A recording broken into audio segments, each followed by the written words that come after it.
Marami sa ating mga kababayan ang nag-aabang sa kung ano ang magiging resulta sa ginagawang pagdinig ng Senado sa isyu ng PDEA leaks kung saan sangkot si Pangulong Bongbong Marcos. Sa mga social media platforms, mababasa mo sa komento ng mga kababayan natin na pabor sila sa pinapakitang katapangan ni former PDEA agent Jonathan Morales.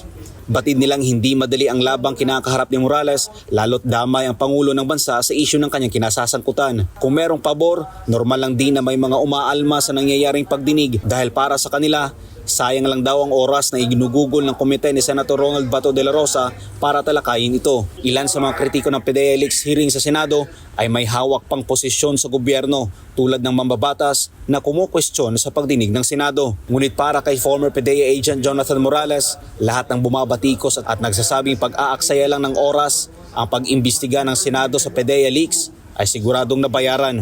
Sa eksklusibong panayam ng SMNI News kay Morales, sinabi niya na dahil sa ginagawang investigasyon sa Senado ay apektado ang Malacanang kaya siya nakakaranas ng pananakot. Ito yung nagpapatunay na talagang apektado ang palasyo ng Malacanang kaugnay doon sa isinasagawang investigasyon sa Senado kaugnay ng PDEA leaks.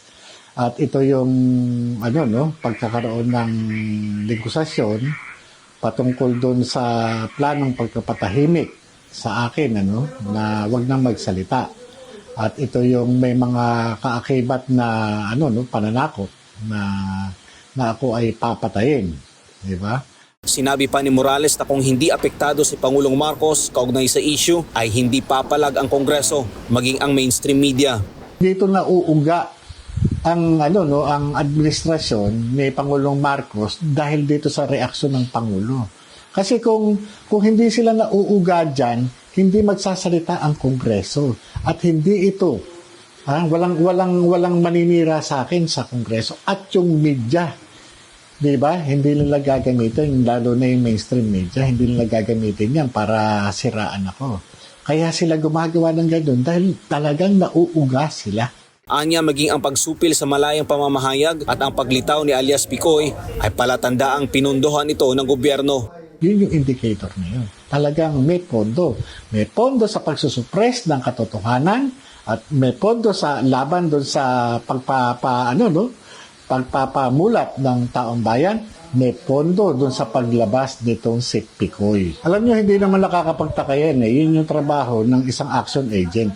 Once na magkaroon ng failure doon sa operation, merong mga plan A, plan B, plan C. In case na ma-burn out, masunog yung trabaho, merong mga diversionary tactics na ginagawa. Kaya hindi na bago yan yung ginawa ni Picoy. Sa huli, sinabi ni Jonathan Morales na hindi siya ang jukebox na kung huhulugan ng barya ay kakanta, kundi ang kasalukuyang administrasyon dahil ginamit anya nito ang lahat ng resources para patahimikin ang mga nagsasabi ng katotohanan. Hindi ikaw ang jukebox, kundi ang administrasyon. Ang administrasyon.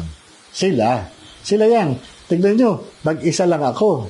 Sila, tignan ninyo. Ang ginamit na nila yung resources ng gobyerno. Sama-sama pa sila. Kung titignan niyo, sino-sino ba itong mga ito? Ito yung mga nakikinabang sa administrasyon.